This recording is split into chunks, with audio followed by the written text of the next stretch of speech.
Per la prima volta a Portogruaro il PDL è diventato il primo partito della città, cosa che non era mai successa. Ha superato anche quella lista civica del centro-sinistra per l'Italia e per la Portogallo che vogliamo, mi pare di 3-4 voti, di 3-4%.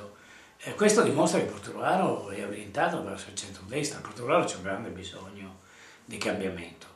Bertoncello da sindaco uscente aveva dei grandissimi vantaggi, sia organizzativi che di comunicazione, e non solo, ma lui ha usato completamente questa sua posizione di sindaco uscente per far pesare con, diciamo, tutti i mezzi che poteva la sua personalità comunque che rimane una personalità forte, ma che dimostra una forte debolezza dei partiti attorno.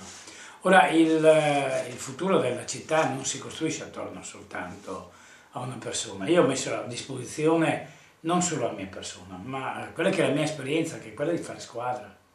E Portogallo ha bisogno di una squadra, ha bisogno di una squadra nuova che sappia affrontare tutti i problemi, ma sappia soprattutto creare relazioni positive, non relazioni di contrasto. Non deve essere una squadra che crea i comitati contro, ma deve essere una squadra che crea diciamo, le cordate a favore dei progetti, a favore della crescita, a favore dei rapporti con gli altri del territorio, con gli altri soggetti del territorio.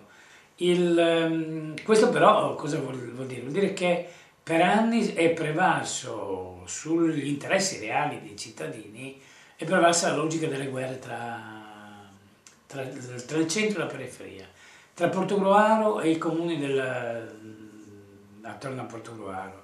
Cioè Portogruaro, anziché essere il centro attrattore delle politiche, era il centro contro il quale il territorio diciamo, si organizzava, andava. E questo ha indebolito l'immagine di Portogruaro in moltissime cose.